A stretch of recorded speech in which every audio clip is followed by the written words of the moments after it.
It must be operating. Welcome, select guide. Enter the extension of the person to call. Dave, if we get rid of life size, are we gonna have to have a different phone? If we want to do teleconference, yeah, we do pay that for that monthly. Joining the meeting. Dave, are you online? Dave, Hello, this is Dave. okay, hang on just a sec, Dave, we're gonna get fired up here. We're live, Mr. Chairman. We're live now, welcome everybody back to the afternoon session. Our first item on our agenda is Fayette National Forest presentation from Craftsville District Ranger Dave Hogan. Dave, it's all yours. Thank you very much. Yeah, I'm glad to be being able to remotely from the phone, but today we'll get there. I just had a couple updates and then open it up to any questions or other things that maybe people had on their mind. So there's been a couple projects on the Craftsville District, and they predate me, and they'll continue probably down the road. Big Creek Fuels is one of them. It's a prescribed fire project, thinning project out around Big Creek area, and we're getting closer to having the biological opinion back from the fisheries. We did get it back from Fish and Wildlife Service, so we're getting close there, and once we receive that, we'll move forward with the start to implement some of that work this out there at Big Creek Fuels project. Any questions on Big Creek Fuels? I don't think so, we're still doing the WUI around there, aren't we in process on that? Yep. Yeah. Yep, that's what this is. It's probably called Big Creek WUI or Big Creek Fuels. It's been kind of back and forth, it seems like, but yeah, we're just about done with the environmental review stage of that, and if everything keeps moving like it is, we may get some of the thinning started this fall. We might get out with a timber sale contract, to helping us out to remove the material. And, start implementing it. Good to hear. Sounds like it'll be this fall. The fall would be is optimistic. I mean, we'll know, like I said, first, get it signed. There'll be another meeting, I'm guessing, with you guys between now and signature on that document. We're getting close though. Maybe we'll get it signed in April. It's just some of these things are out of our hands for get back. And then we just want to see if anybody, when we get out the timber sale contract to folks, if anybody's interested, like you said, working with us on removing that material. And if they say, I do, then we'll know more on the timelines on that. Okay, just keep us in the loop. Very good. So the next one is the South Fork Restoration and Access Management Plan. It's another one that's been here for a little while, and I'm kind of picking up on the end of it. We're still waiting on the objection review officials' response and the letters out to the parties that objected on that.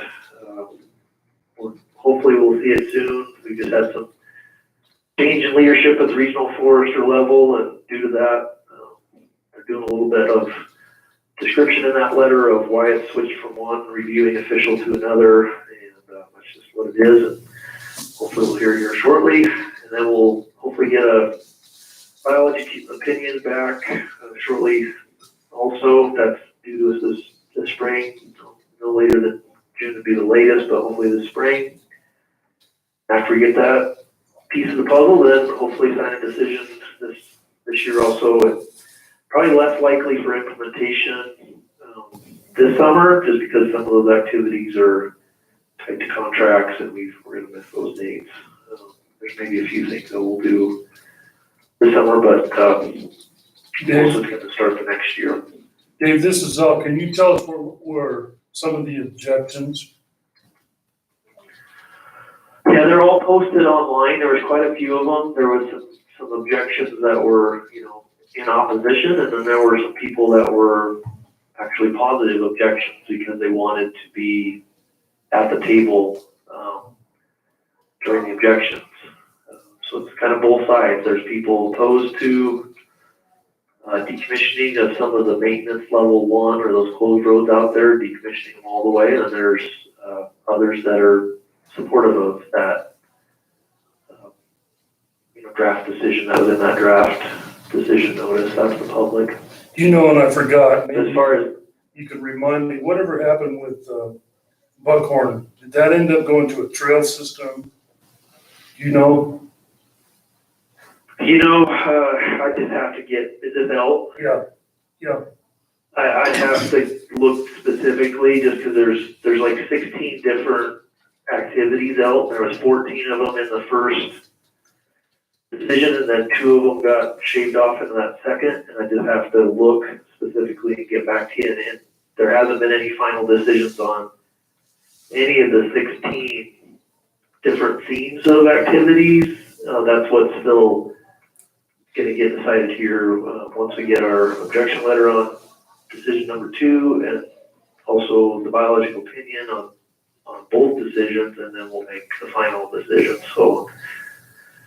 But I can get back to you on the Buckhorn Trail, at least what was our proposed, what was in the environmental assessment, and then what was in the draft, I think, decision number 1.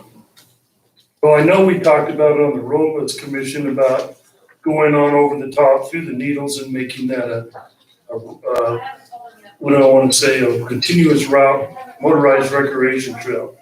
But I don't know where that went, if that got approved or what.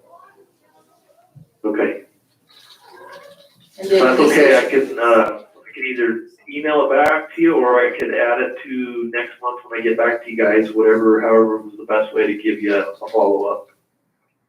However you want, Dave, that'd be great, or you can just, email me the link where I can go find it in my spare time. Okay, I can get that, how about I get that to Doug, and then Doug gets it to whoever wants it on your side, or do you want me to go straight to you? You can just come straight to me. That'd Okay, be will fine, do. yeah. Okay, And Dave, follow up with that, this is Sherry. So Valley County this year, because of COVID, I don't know if it was because of COVID, we just exploded in the recreation front. And we're having a conversation about getting together a summit from all of the recreationist groups in the area. Jennifer Blake has offered to host that, and the whole conversation is around expanding trail networks to try and accommodate a lot of these people that are coming to the area. So I'm curious if any thought has been given to, instead of closing some of these old routes, incorporating them into new trail systems in order to accommodate some of the extra recreation activity that we've seen on the forest. And so I don't know if there's maybe a time frame where we try and not make final decisions until we have a further conversation. We definitely need to expand our recreation program, and that's going to include the Forest Service.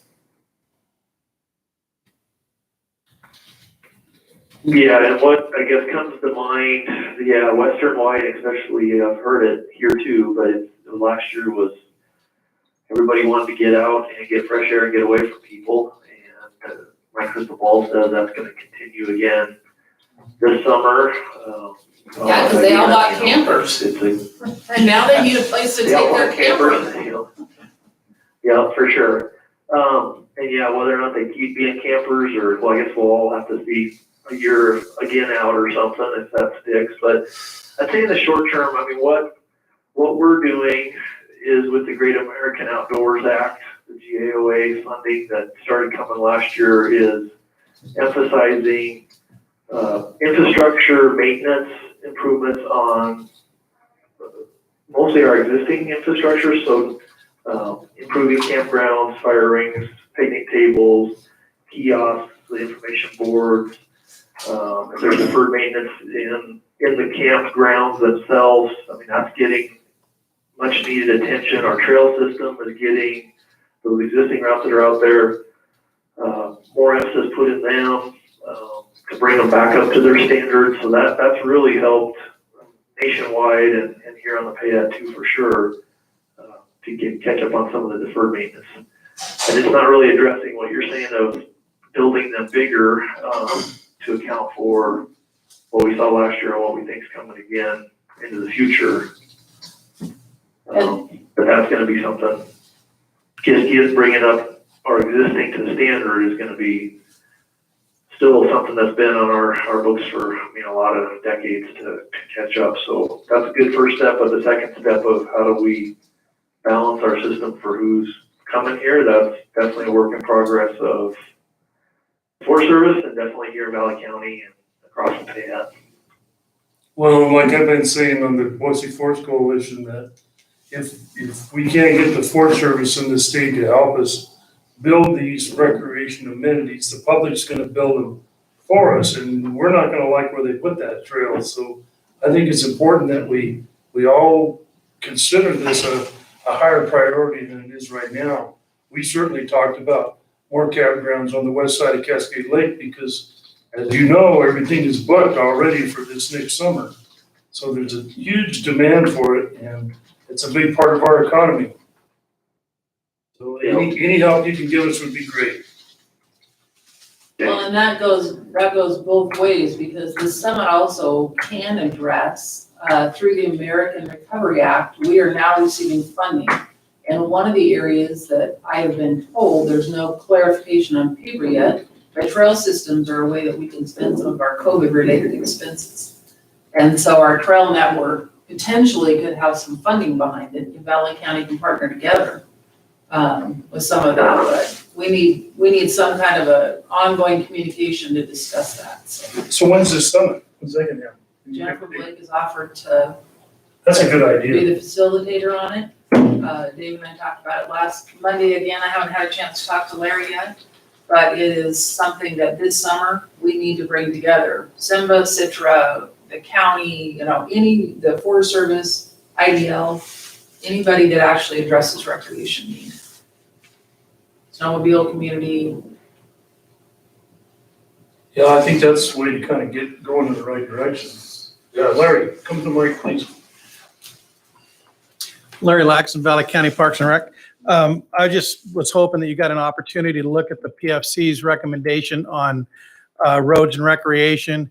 The PFC strongly, well, I shouldn't say strongly, but recommended to stay away from obliteration and use other forms of closure so that in the future we can discuss having trails that with opportunities.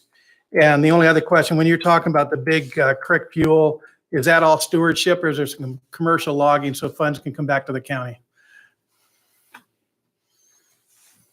Okay, so I'm pretty sure I heard that. So, yeah, I'm aware of the PSC's recommendations and, Thank you. they're, right now, a lot of that stuff is tied to the Weiser River, Upper Little Salmon focus area, but it's likely gonna broaden the west central Idaho Collaborative Forest Landscape Restoration Project. I refer back to the forest plan as one of the first places I go to of what's appropriate for an area, and definitely in an area that has a high emphasis for timber and vegetation management. That has its set of standards and guides and golden objectives, and then there's other areas that aquatic restoration, both active or aquatic restoration passive, is that management area focus. So I think it kind of depends on where you are on forest and how we'll look at what's the balancing point for roads and long-term minimum road systems in an area. And on the second one with Big Creek Fuels, so yeah, once we get through these stages I described, we will be going out to contractor types that would put a bid in for a timber sale contract. So it would be to try to offer the timber that's out there and try to go through a timber sale contract where somebody would actually tell us there'd be a minimum bid, likely based on standard rates. So there could be some money being generated if somebody out there wants to bid on it. That'll be the thing that tells us it's a long ways back in there, and it is, I think, about 1 million board feet is what my timber folks said, but it's still a long ways back in there. We'll have to see. Sounds great, Dave. Anything else? Those were the two kind of my mind. I don't know if I'm on your April meeting agenda, but I'm not sure if it's the April 19th. I was hoping to do a pre-fire season meeting with our fire group coming to Valley County to talk to you about what we're seeing for staffing, our chief's letter, our season in review, and kind of a prescribed fire update. Is there any time on that upcoming meeting, or Doug is looking right now. We could do I can't 1:30. remember if we already asked for it. 1:30? Yep, am I already on the books? You're not yet, but I just added you. That's for when, April 18th? Okay. April 19th. April 19th at 1:30. Yep, if we could do 1:30 to do an hour, 1:30 to 2:30. That works. Good, and it's probably gonna be, by voice unless something changes, we'll just have to call in, but we're thinking at this point. But more to come as we get closer. Do you guys know? No, those are the main, Sorry, Dave, since you're on that subject, do you know when you guys will be able to come back out and attend in person? Have you guys been discussing that? it's getting discussed, at the agency secretary level all the way down. And at this point, it's still a ways out, it looks like. Okay, well, we'll just wait to see when they let you guys cut you loose. Yep.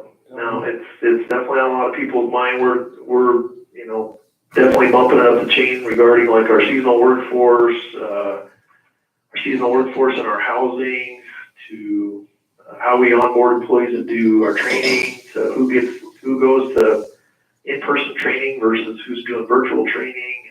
And, there's a lot that's on people's minds more probably than ours with all the snow we still have, but there's a lot of other places that are snow's gone and it's greening up and people are on board seasonals to do spring burning or even starting to deal with recreation in other places. So, Well, I'm starting to think about getting my lawnmower out, so we're getting close. No. well, me looking out the window right now tells me no need for it today, but there is green grass down in the valleys on it. Yep. But it is what it is.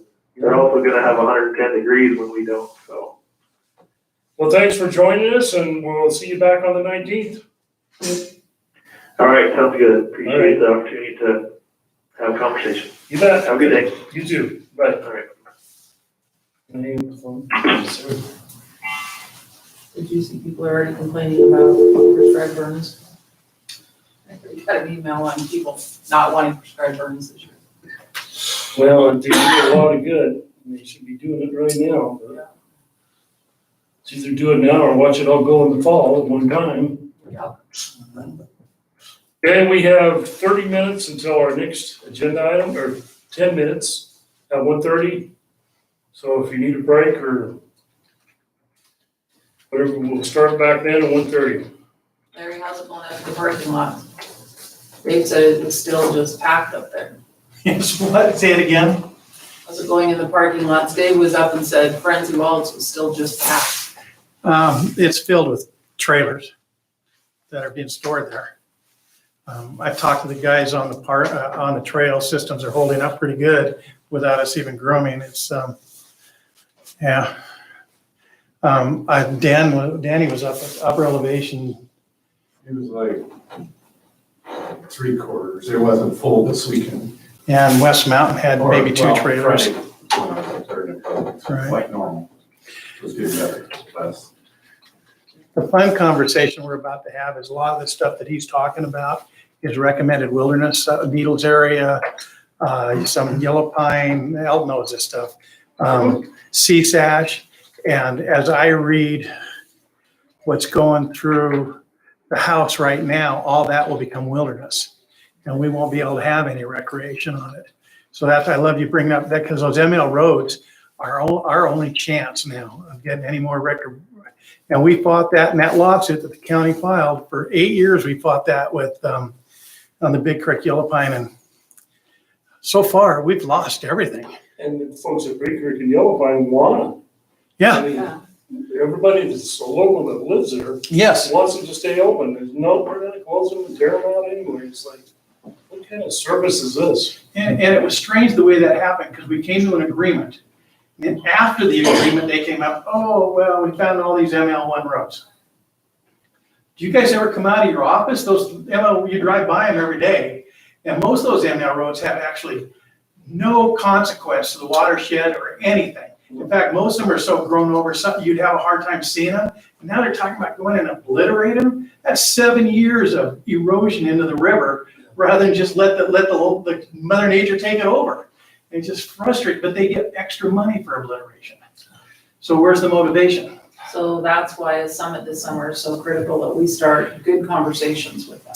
Yeah, and you might look at some, Doug's got all the minutes from the Big Creek Yellow Pine collaboration, especially the last 2 meetings. If you still got that, you might want to look at that. It's really interesting to see what was decided and what's happening. Because the decision compared to what everybody decided, including the Forest Service, the tribes, and NOAA, is so different. It drives me crazy. I don't know where to go with it. And Sherry, we have been talking with them for this for years, Yeah, almost just short, 1 month short of 8 years. pounding them, and it just doesn't seem Doug to can change. tell you every monthly meeting. Well, and that's why I was glad that Jennifer Blake said she would host a summit. You Yeah, know, so that they're included in the conversation. But after what IDL did last week on the big land exchange, we have got to have some conversation. you know, it's funny because IDL told us all along that's what was gonna happen. They did exactly what they said they were gonna do a year ago. They didn't change from their original decision at all. I know. And that's, So why take the year? it's frustrating because a lot of people spend spend a lot of money and, yeah. So we have to have conversations on how to improve our Yeah. recreational programs up here with now knowing what could happen. That's one reason I'm trying to get IDPR, working with DF Development directly. And then I'm gonna call Jimmy again at the end of the week, the realtor for DF, and make sure he's coming out. We need to know where they're going with those roads so that we can make our plans on financially on how to build our parking lots and our system. But yeah, now's the time to move. There's no 2 ways around it. We actually, we're behind the 8 ball at this time, and we've got to go. Well, the thing that, and I've heard it in the Boise Forest and the Payette Forest Coalition, recreationists and people, that just the private citizens that come in, they all said, we don't need to be planning for today.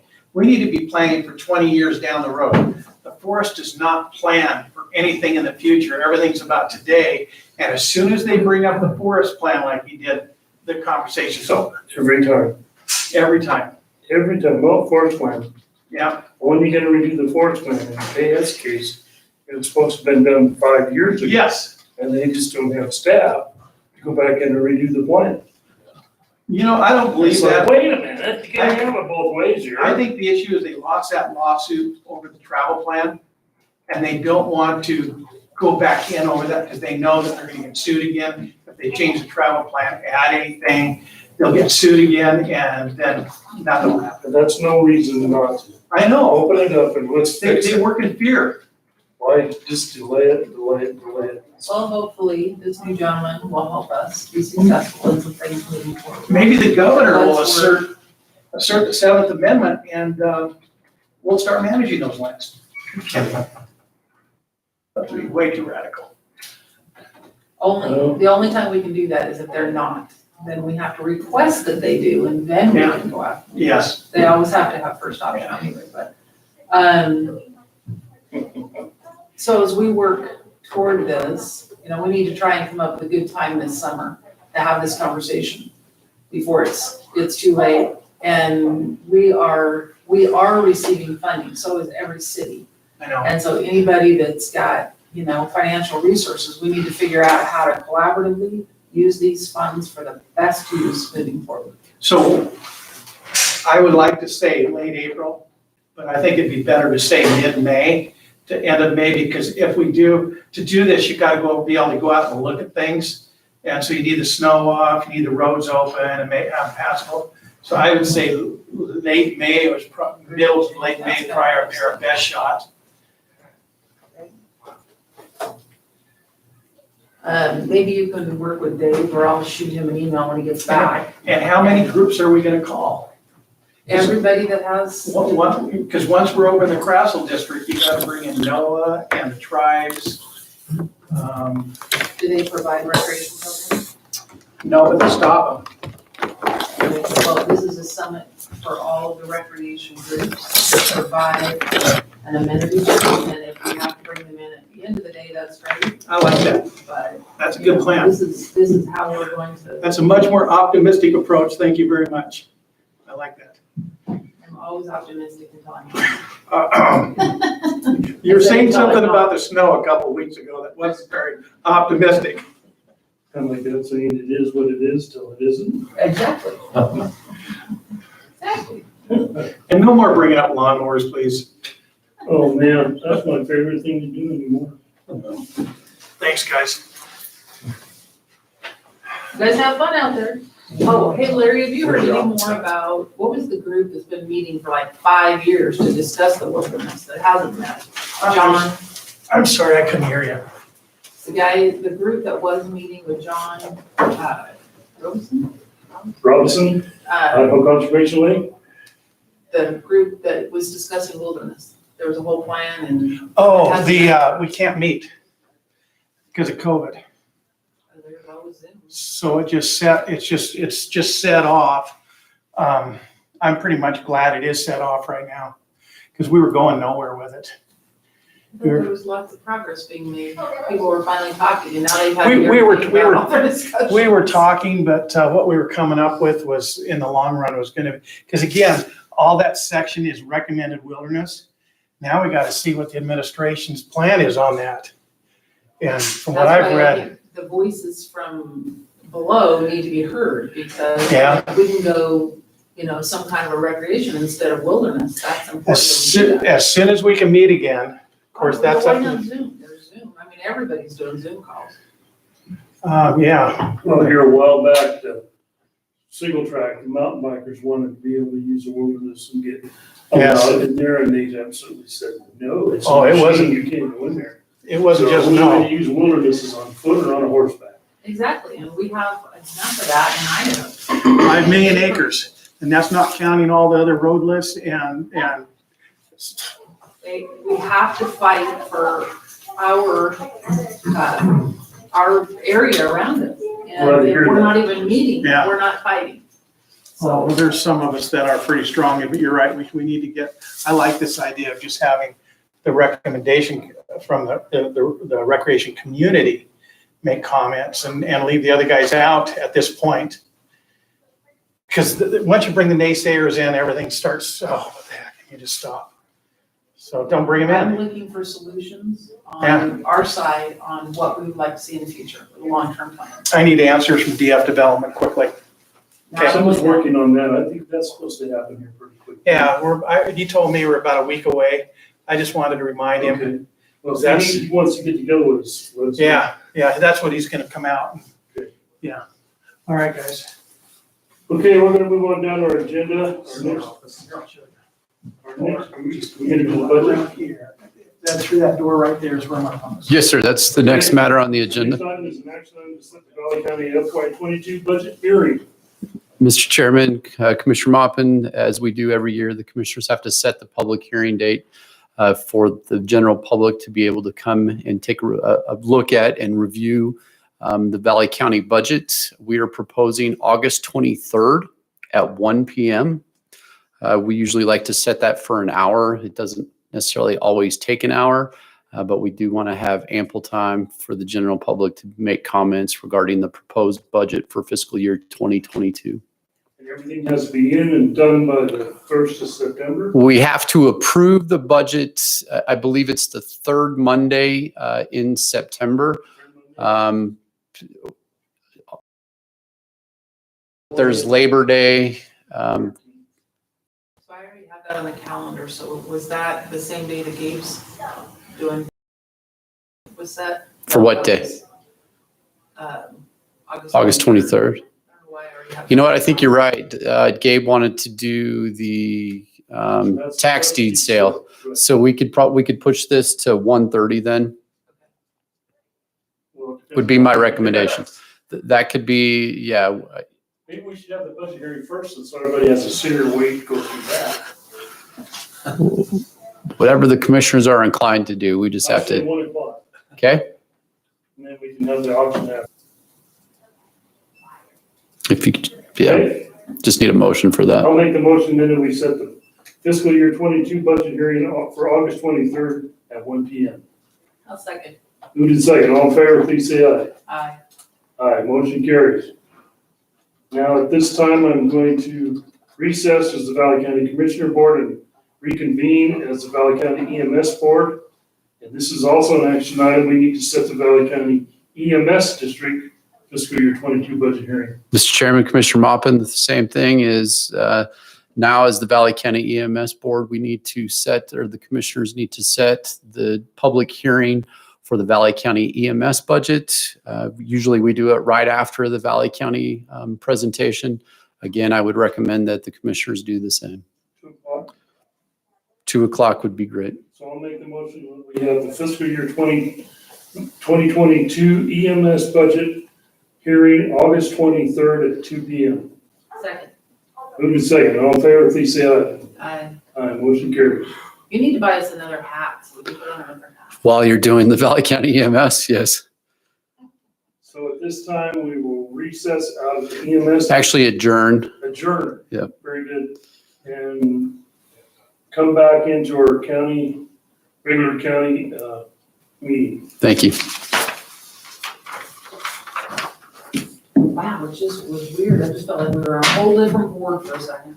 We need little fire hats. It's on fire. That's right.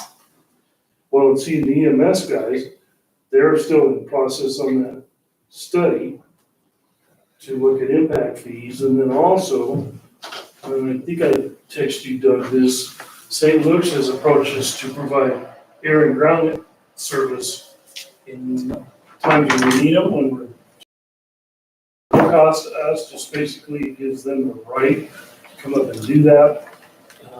They sent me an MOU to sign, and I said, I'm gonna run it through all 3 EMS districts, both hospitals, and make sure everybody's cool with it. And then we'll put it on the agenda and we'll approve that. Mr. Chairman, it's also being reviewed by legal as well. I thought I did. Didn't I send it to you? It's, it is on my list, yes. Yeah, I thought I sent it to you. Sometimes I send stuff without sending the PDF. I didn't want to do that. I've done that a few times too. And I'm kind of excited about that because I think what it does for St. Luke's is it allows them to qualify for grant money. Because they can show basically future customers, so that allows them to apply for certain grants on their end, which would qualify for some. Gotcha. It's a nice thing. No, wouldn't this be great if everybody was all on this? Christina, about 5 minutes and you can present. Okay, thank you. Well, I got a few MOUs to look at, so I'll go get after it. See you later. Busy boy, we told you would not be bored.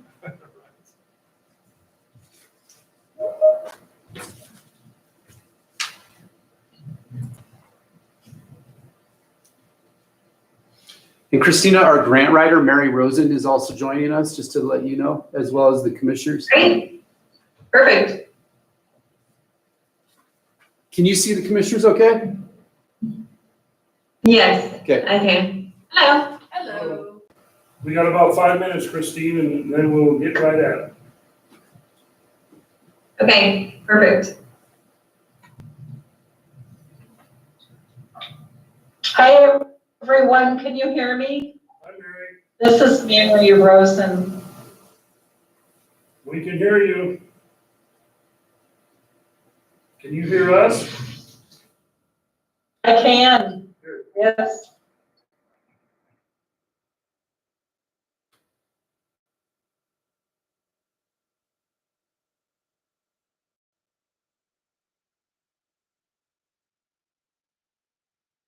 Pretty good. Every day, my second month of being a commissioner, I go down to federal court and find Judge Windmill on that. Travel management plan. Yeah. Talk about a fish out of water. There's just so much conversation going on right now. We're losing the flow because it all stopped. And we were making headway in some of that. The only way to get it started again is to bring people back. Absolutely. The Zoom thing is great, it's been phenomenal, but there's gotta come a point when we gotta get back together face to face. I agree with that. I mean, if they don't want to meet because of it, then Zoom is the way to get started. Well, they can't. Another dates. They haven't been released at the Forest Service. If you have two Forest Service employees in a big, they both have to wear masks. And I'm just going, oh boy. That'd be. Drive all the way here, 2x2 wearing a mask.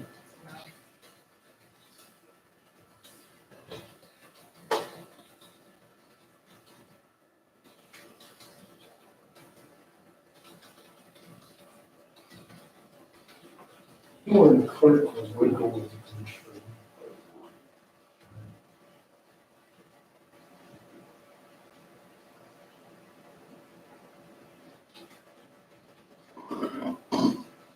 So Larry today that we're.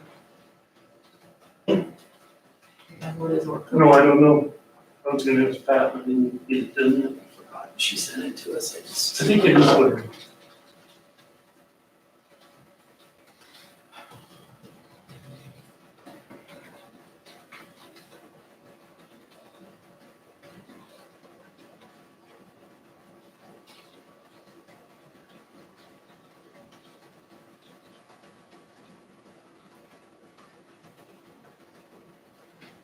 We're waiting. I'm gonna print those forms.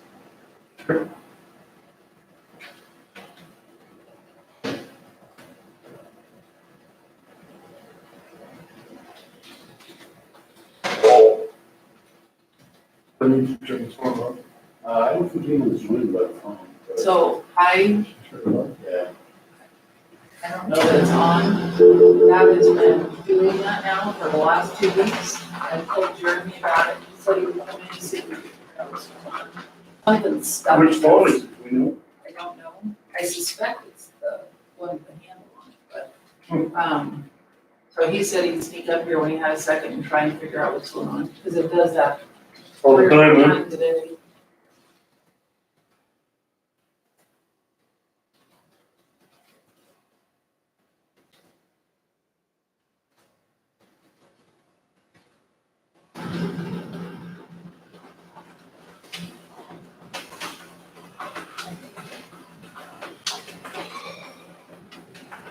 Saw your cousin Dave last week. How's he doing? He's doing real well. He's getting ready to come out of hiding, I think. I haven't seen him in, I think it's close to 2 years. Yeah. I think he's starting to get cabin fever finally. Yeah. That'll do it to you. Thank you.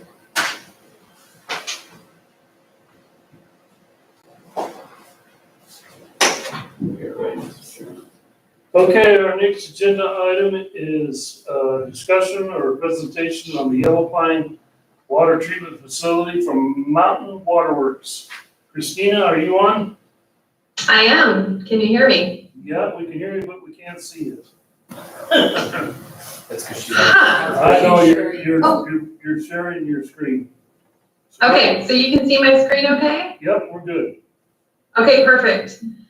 So I'll just, I'll roll in and happy to take questions as they come. Good afternoon, commissioners and county staff and any guests that are in attendance today. It's my pleasure to be meeting with you all this afternoon. I wanted to take just a few minutes just to provide the county commissioners a short progress report on the work occurring in the community of Yellow Pine, specifically on their public drinking water system.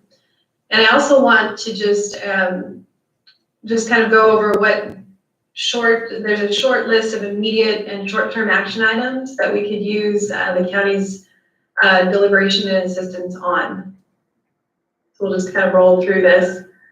Google Earth is providing us right here with this high-level location of Yellow Pine and its proximity to the communities in Valley County, where you all right now in Donnelly, about 68 miles northeast from Donnelly. I don't know if any of you all have been there, but kind of a little mountain drive there. So just keep that in mind. So from that high level vantage point, let's come down to the ground level for a moment. And this picture is really, it's a panoramic view of the Yellow Pine public drinking water system that includes that slow sand water treatment plant. There's a chlorine contact basin and storage and metering building down there on the bottom right-hand side. And then we've got that finished water storage tank there in the middle. And I apologize if the screen is a little small, but it's, there's that new concrete facility is kind of sandwiched in between these three older components of the system. And we'll talk about that quickly, just the damage that did occur last March 31st after that significant earthquake. There's a number of cracks, shear cracks. We'll look at closer pictures on that slow sand water treatment plant and some other facilities. So the progress report update, since the last time that I visited you all, we did complete what is called a simplified engineering report and a simplified environmental report. Those are requirements by the regulatory agencies, including USDA and DEQ. So before we could move forward with, procuring additional state and federal funding on those emergency issues that resulted from the damage from that earthquake, we had to complete those reports. I do have copies of those that I can email to you, Douglas, after my presentation. There's a number of appendices in that document, in those documents, which include a structural engineer's evaluation of those critical components. It was determined that there's some significant damage to the point of potential failure of those systems. And I'm not sure if you all know this, but they only have one source of supply, and it is in a critical state right now, according to their operational staff. Warren Drake, who owns Drake Diversified, he's quite the drinking water operator in the valley, and he is Yellow Pine's operator. And we talked to him over the weekend, and they are concerned that given those structural failures that they may run out of water. They are on a boil order. They've been on a boil order for a number of months now. But really what I want to say is that all of these things do take a significant amount of time, even though they are emergency related. There are a number of components that you have to follow according to IDAPA and the rules surrounding public drinking water systems. So we have completed some of those preliminary reports, and we'd like to share those with you all. We are also in the process of working with DEQ, their compliance engineers. We're putting together a compliance agreement and schedule. There were a number of deficiencies related to the system's latest sanitary survey that's conducted by DEQ's regulatory staff. A number of not only issues related to the emergency declaration, the emergency coming from those cracks, those shear cracks in their treatment facilities and their distribution facilities, but also just some general kind of security issues, lacking of locks and fencing and those kinds of things. So the regulatory agency, DEQ, is working closely with us, our engineering staff, Warren Drake, and the community of Yellow Pine, the board of directors. Steve and Willie have been wonderful to work with. They're part of the board of directors. And so we're working on getting that compliance schedule and agreement in place. And this progress report to you all, as well as what we've been doing some meetings with a lot of other funding and regulatory agencies, is part of that compliance schedule and agreement. We have been in the process of procuring a number of state and federal funding packages. Included in that are some emergency funds from rural development, from the Department of Commerce, and from DEQ. So that is in progress, and all of these things, once again, take some time. And most importantly, we are continuing to collaborate with the community and all of the agencies that are involved. So that's kind of a big mouthful, but there's numerous meetings that we've been a part of, we've led. RCAC has also been involved, Idaho Rural Water Association has been involved, and we'll get to a couple of things that are specific to the county here in a minute, but this is a recent picture right here. It's a little blurry and I apologize, but this is the road leading from the treatment facilities to town.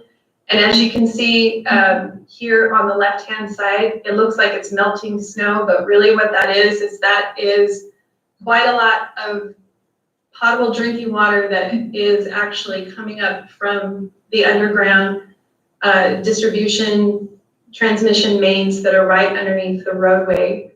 And this is becoming very critical and the focus of our plan of action, which is to procure funding, emergency funding for the replacement of these pipes. So literally opening up the road, pulling out the broken mains and replacing them in the same exact location. There's very minimal environmental impact to do this, but it is critical to get this in line because of the leaking that is occurring. It's Warren Drake once again has verified this.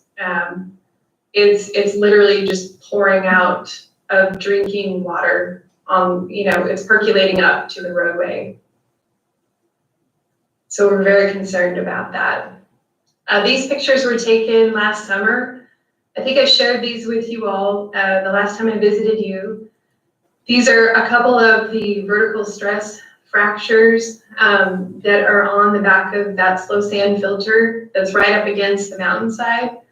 And there is actually water that is coming out of these stress fractures right now.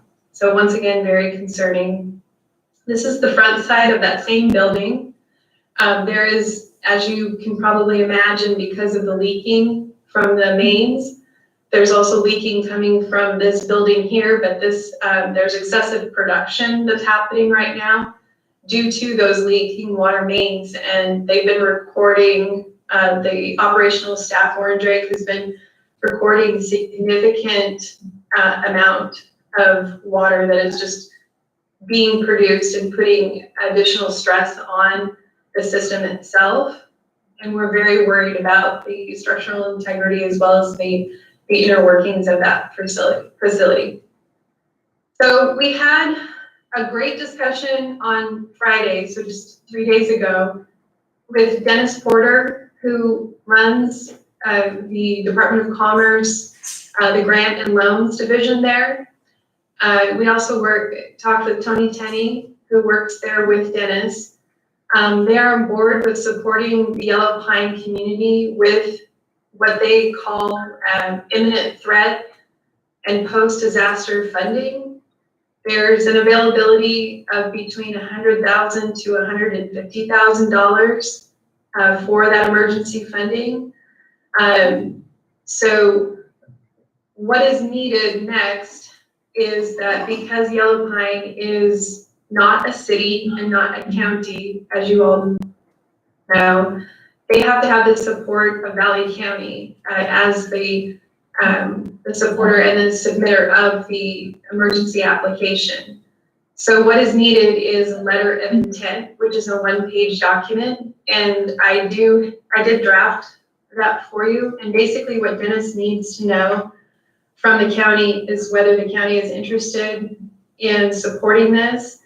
The letter essentially just states that there was this earthquake that occurred last March, and that the community of Yellow Pine intends to submit a post-disaster application. The post-disaster application is much more scaled back than your typical block grant application, and Mary probably knows this.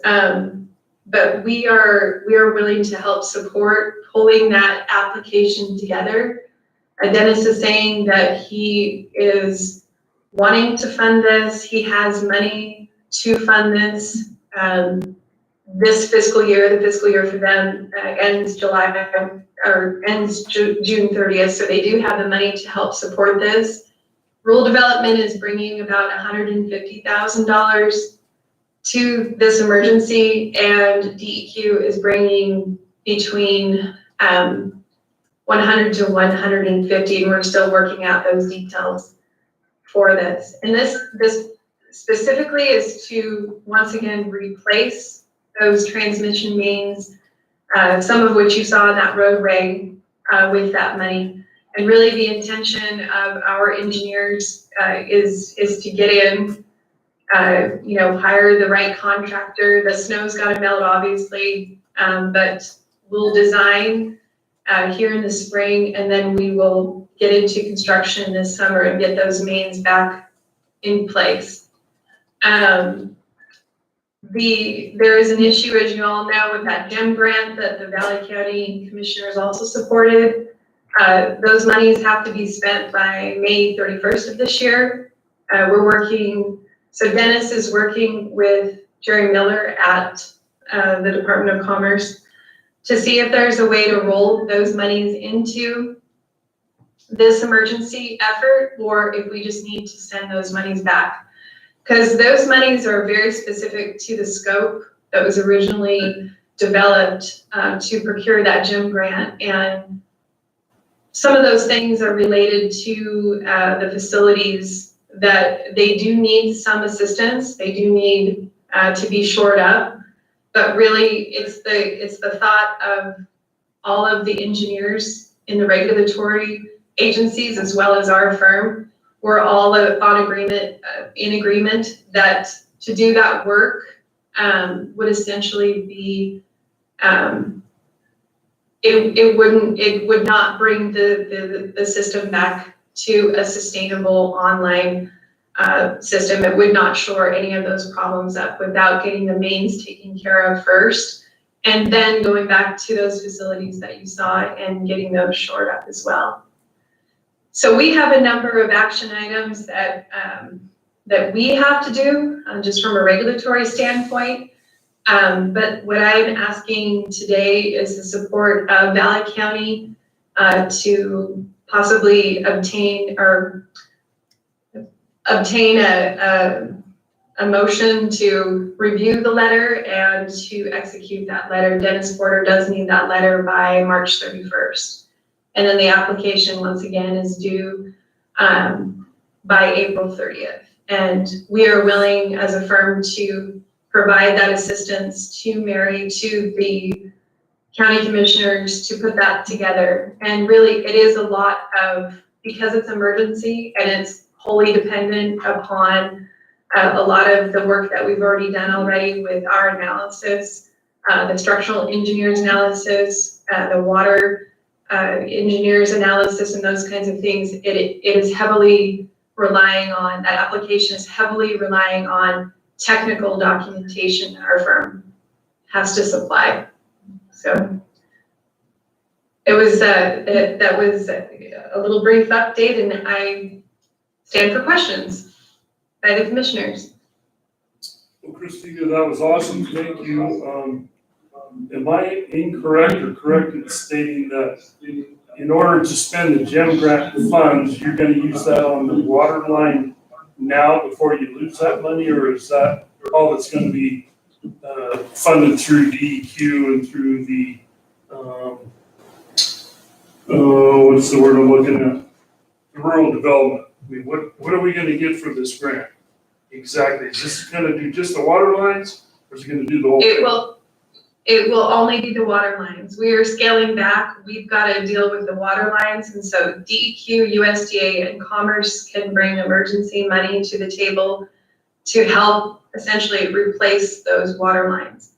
And many of those water lines, according to Willie Sullivan, the board secretary treasurer, he did let us know that about 4 years ago, they did do some repairs on some of those same lines where they just had to kind of pick and choose. So they were, these lines are fairly new, but they were pretty well disrupted and in some cases broken due to the earthquake. So it's been substantiated by the structural and water engineers, as well as just some of the data that Warren Drake is also seeing, that those lines need to be replaced before we can do any work on that slow sand filter structure that you saw the shear cracks in, and some other work that needs to be completed on the treatment facility on the top of that facility, which the GEM grant funds were actually originally designated towards. But Jerry Miller at Commerce is willing to look at maybe placing some of those GEM grant funds into the emergency. Now, if they find that they can't do that, because that conversation just began last Friday. Originally we thought, and I talked with Mary through email, we talked about possibly trying to get, with the GEM grant funds, possibly trying to just procure some of the materials that are needed to shore up that, those facilities with like the safety mechanisms, and things like that are part of the original scope on the GEM grant. But once we talked with Dennis, and he's in charge over there, which is really nice to talk to the guy who's in charge, right? Who's willing to look at, hey, maybe these monies would be better spent on the transmission and distribution lines. So specifically back to your question, Commissioner, the money that the Department of Commerce would be supplying for the emergency effort would be to replace those broken mains. So then what's the plan on the hard structures themselves? Come back for another grant this summer to try and either repair or replace those? Yes, so going towards that, answering that. So once we finalized our simplified engineering report, it's 40-page document. I'll send a copy over that to Douglas. Rural Development and DEQ both came back to our firm and said, it looks like we're going to need a lot more money than what's available for those structures. And to do some of that work also requires that you have to complete what's called a facility plan. I think that you commissioners are very aware of the facility plan. So the recommendation by DEQ was to submit a letter of interest, which is a very large package, to DEQ for planning. So we did that. Mariana Peavy, who is the Bureau Chief of Loans and Grants at DEQ, let us know last Friday that Yellow Pine was ranked #1 and they'll be funded by DEQ to help complete that facility plan. And that is in accordance and in agreement to the discussions that we had last summer on those facilities that need a lot of repair, but some of them absolutely just need to be replaced. So the facility plan is the next required technical piece involved. And so we're working on that kind of simultaneous along with the emergency funding. So the emergency funding will go towards the emergency design and construction this summer to replace those mains. And at the same time, this summer, we'll start on a full-scale facility plan so that can open numerous opportunities for grants and low-interest loans. We've also talked with the Yellow Pine community that they've got to get to they've got to reevaluate their financial system a bit, what they're charging and things like that for that facility. So there's a lot of work for us to do. But yes, the idea is to go for additional grants and those kinds of things. Do you know, does that water line come across the Epstein Bridge? It does. Well, you should know that we're in process of also replacing that bridge, and I don't remember if it's this year or next year. Yep. I don't think that'll influence this or the funding or anything, but just keep that in mind down the road that we're gonna come in the county and replace that bridge. So that Yes, grant that we got. and Mary has- I'm sorry. Go ahead. What was that, Commissioner? I believe that we only received funding for the design and engineering of that bridge, and then we're gonna have to replace it after that. And according to Jeff, I think that those, they're called the Big R Bridge, I think they're around 90 to 120,000 depending on the span. And the county's really good at putting those in, we do them all over the Forest Service land, but just keep that in the back of your mind in the plans that it may help, get some more grant funding for knowing that, I guess is what I'm saying. Yeah, that's fantastic. And actually, we had a kind of an all-agency discussion about 2 weeks ago. And Noel LaRoque, who is the state director for USDA, actually invited Carlene with EDA.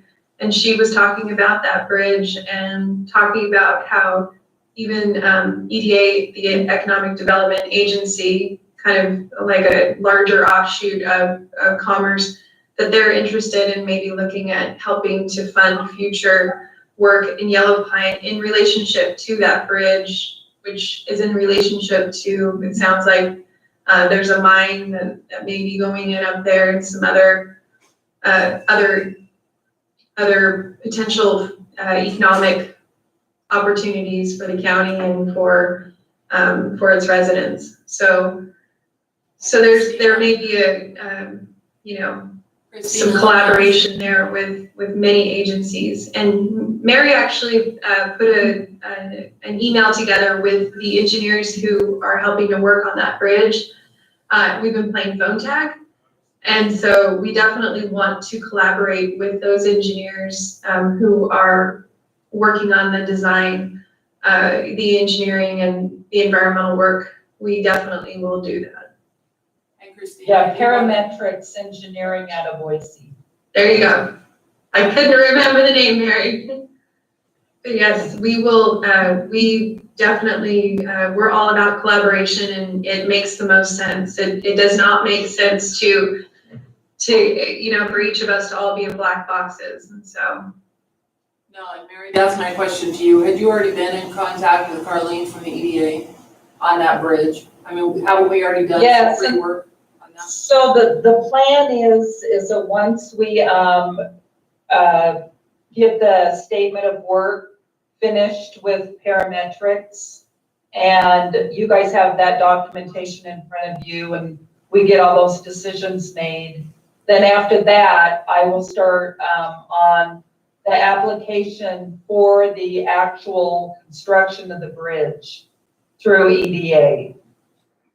Okay, perfect. I would like to try and keep these grants Valley County centric since we do have a grant writer if at all possible. So Christina, if there is an opportunity for Mary to work on behalf of these, we would really appreciate that opportunity. Absolutely. And I let Dennis Porter and Tony Tenney know once again, and they remembered once I said it, but I said, yes, Valley County has a grant administrator, it's Mary Rosen. Mary Rosen would, I just hadn't had time to get with Mary between then and this meeting. So I'm glad she's on the call because that was going to be my next phone call. But the emergency application is kind of technical heavy. So that's why I and Tim Farrell, the owner of our company, who's also our drinking water expert, we would like to offer our support on helping to put that application together. Obviously, the application then comes from the commissioners, or the county, I should say.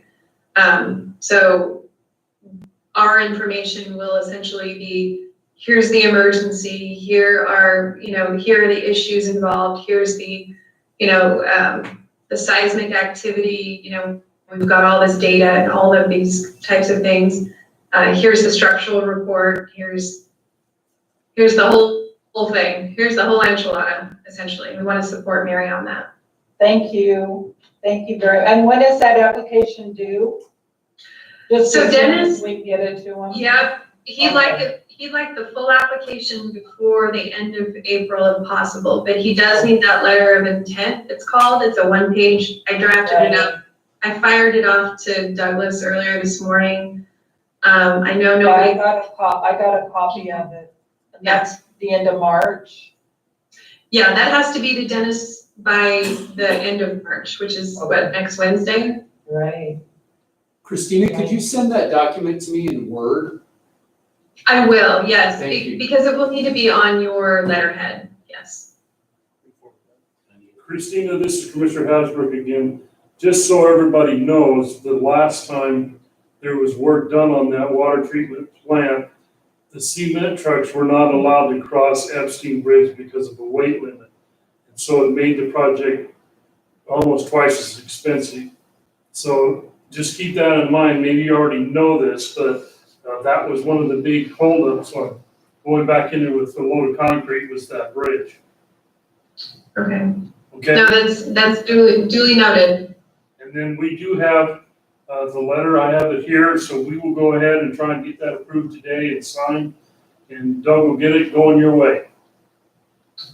I really appreciate that. Thank you all, and thank you for getting me onto the agenda so quickly, Douglas. I really appreciate that. It was just, I knew that we needed to talk with Dennis and Tony first at Commerce prior to, getting with you all. And I do apologize, it's been so long since I've given you an update. So, So I think my time is Christina, this is Mary, I just have one more question. So when will Commerce make a decision on whether or not they can roll over that current grant funding, what, $38,385, if they're gonna roll it over, or if we just have to close it out? Mary, I believe that that's coming in the next 2 weeks or so. I'll have to circle back. I reached out to Tony this morning and they still hadn't worked through everything, obviously, because it had, that meeting with Dennis saying that when Dennis said that, the possibility existed, that was on Friday afternoon. So, Okay, so, and you'll let me know. I will. Okay, thank you. I will, and we will, get that closed out one way or the other soon. Okay, And, as not, sounds good. so, Sounds great. really, thank you. Thank you, everybody, for your time. You bet. Thank Have a you. great Thank day. you. So our next Okay. agenda item is an action item. It is to vote on the approval of this Yellow Pine Department of Commerce imminent threat post-disaster funding request. So I would entertain that motion, So moved. and I'll second it. Christina, if you can send that to Doug in a Word format, that would be really helpful. So all in favor, please say aye. Aye. Aye, motion carries. And we are done. Bye, everybody. See you, Mary. Mary, are you gonna be back on at 2:15? That was mine, but. That was yours, okay. What she's doing anyways. Okay, what time is it? The next item is an action item. This is to sign the Collaborative Forest Landscape Restoration Program appropriations of the Forest Service Restoration Project on the Boise and the Payette National Forests. And if I can explain it, CFLRP is basically taking the Boise Forest Coalition and the Payette Forest Coalition and combining them as one large group. And it helps, I think it's, you remember Doug, is it 200,000, 2 million? Some amount of money, and I forgot what it is. Then we would qualify for that and we can use that money to pay the moderators of both coalition and do a bunch of stuff with that we couldn't do as each individual. It's not gonna cost the county anything. It's just more of a, kind of a national focus on collaborations. So is this then going to be forever? So there will be no more PFR and VFR? No, Just they'll stay the same because they still have other off-site programs and other contracts and the land uses that they're doing, but this is kind of a combination of the group to see, and it's really interesting because Idaho we're kind of becoming famous for our collaborative work with the Forest Service. And a lot of other states coming in and using our style, so to speak, and how to set them up in other states. And so this is really kind of an award because we're doing it so well, but this one encompasses a lot more acres and we can all kind of trade help, trade ideas and that kind of stuff. You should get on in your spare time. Well, I was supposed to be doing the collaborative one.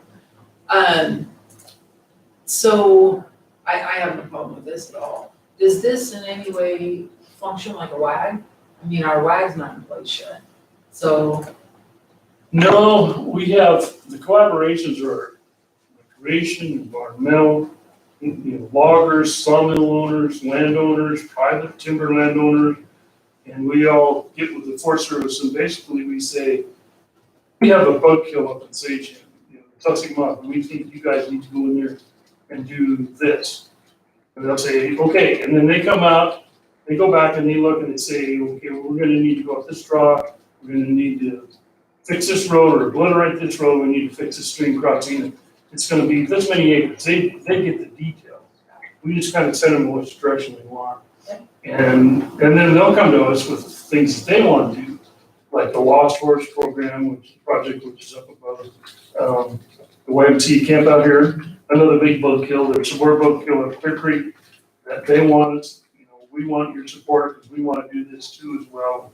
So we kind of both bounce ideas off, and then we collaborate, and if we all agree, and it's by a majority, it's not 100% agreeing, because not all the time you do, but a majority says, yeah, we want to do this, then they'll go ahead and start that process, scoping it, put it out for public review, taking comments, yes or no, perfect. and design a plan. And it really, the watershed is more of an inventory. What I found when I was on that, it was like, we have non-point source pollution, we have point source pollution, so like McCulture was a point source, so let's go fix that first. And then we'll come back to the non-point sources, which are, the stuff coming off logging roads, or the Calmander coming off pasture land in the lake, and those are non-point. We'll start doing BMPs on that. But in the beginning, it is an inventory deal, land use, where we're getting the biggest impact, that kind of stuff. And it was really good while it lasted, and then everything just kind of faded And away. that's the one that we're waiting on the forester for, right? To get a risk. Right. Yeah. Well, I will move that we sign the Collaborative Forest Landscape Restoration Program Doug, did they send anything for us to sign? support letter, I guess. Is there a support letter? I couldn't even find the email one. I don't know. Is that the one that you responded that you would be signing for? But yeah, I don't think that she sent us anything after that. I saw you respond to her, but I didn't see anything after that. Do you know what day that was? Oh, here it is. Here it is. Here's the letter. Doug, it's in PDF format too, so I don't know how you're gonna do that. Oh, this one was Laura Underhill that I was thinking of, This but that's goes not what to- it was. Subcommittee on Interior, Subcommittee Environmental, there's a whole bunch of, it's all in Washington DC. So I'm gonna forward this to you unless I didn't. And I don't know how you're gonna get them to letterhead.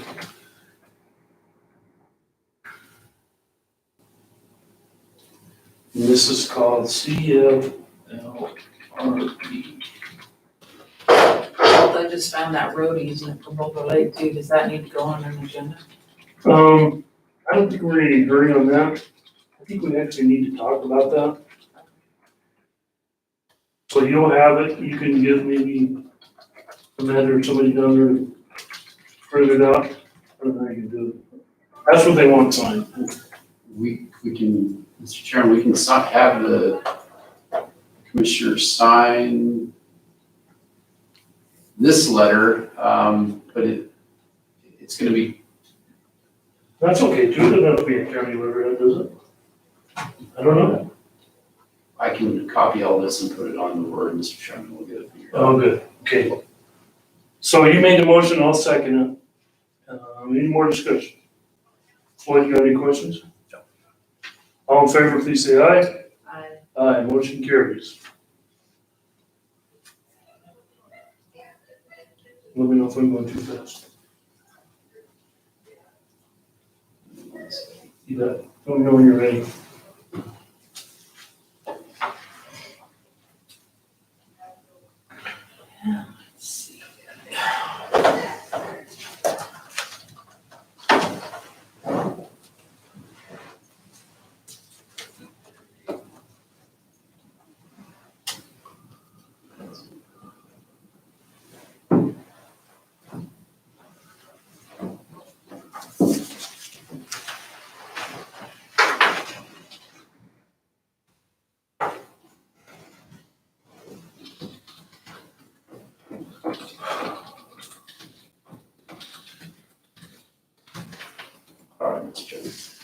Okay, our next item is an action item. This is a discussion on Mary Rosen use of time for housing discussion and decision. I did not want to approve this without the approval of the other commissioners. So Mary and I are working together on affordable housing, trying to find any avenues that we can in order to do that. She met with Pat Hill, who is head of the West Central Mountains Housing Trust, Pat's working with me also on this. And he came up with a request that we're trying to write a grant to the West Central Mountains, or the Realtor Board here for $5,000 in support of the West Central Mountains Housing Trust for looking for local housing. They don't have a grant right now. And so I said, I don't think it would take that much time trying to figure out, how to write a small grant to MCAR for them. But I did not want to allocate Mary's time without your guys' approval to do that. I think that's a great use of Mary's time. Okay. I agree with that. And then there's also a virtual events where it is, what is it?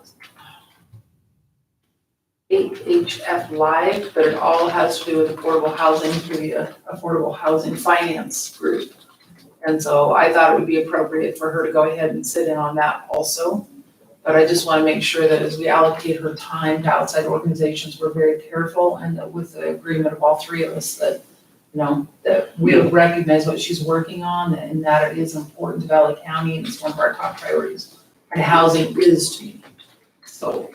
And I'm assuming though that if she's got a grant that's due like at the end of this month, that's gonna be top priority, and this may get shoved down one too long until they get through this process. Absolutely, yeah. Whatever she's got going on that's specific to Valley County will be very important. But this is Valley County centric in our housing discussion. It's just that the monies that she might write this grant for would go to the Housing Trust and not Valley County. And I don't know, Doug, do we need to vote on this? I have a question. Oh, yes, you way in the back, it's. It was too far to walk up here. As Doug's employee, wouldn't he be the one to determine whether or not she had she's under Doug, not? I don't know if we really have any. I would think that if he wanted, if he felt like he needed to get permission from you guys, that he should bring it forward because he's actually her supervisor. And I think though that the commissioner should in fact make a motion if there are outside work-related functions that they would like her to work on. I don't have an issue whatsoever with this request. Okay, I'll entertain that motion. I move that we allow Mary Rosen to use some time to write a grant on behalf of the West Central Mountains Housing Trust and to attend the AHF Live function. I'll second the motion. Any more discussion? And good point, Pat. Thanks for bringing that up. Commissioner, what was the other? It's AHF Live. Thank you. Okay, so we move to second. All in favor, please. Oh, Question, Mr. Chairman. Who is the Affordable Housing Finance Group? Where are they out of? Is that a county group or state? don't know. There you go. It is a nonprofit that was started out of our Economic Development Council about 5 years ago. The West Central Mountain Housing Trust currently has 13 homes that they actually administer for this region for local housing. So it is a sole and separate group that functions outside of our Economic Development Council. It was began by the Economic Development Council.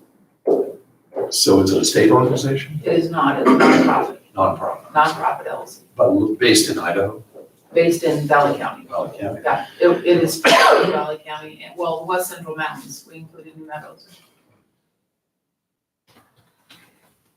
They have like their own bank account and their own board of directors and all that, or? Yes, they do. Hey, did we vote on that? Did Mr. Chairman? Or actually, no, you have not voted on it yet, sorry. So if we moved in second, all in favor, please say aye. Aye. Aye. Motion carries. Okay, our next item is an executive session. Sorry, Floyd, we're gonna have to kick you out on this one. Okay. I'll make a motion that we go into executive session for Idaho Code 74-206-1A. Second, And moved and seconded by roll call, please. Bob and I. Hasbrook, aye. And Doug, we can go in and, it'll give me a minute to shut the door at 2:25. I can shut the door, I'm right here. Thanks, Lloyd. Yep.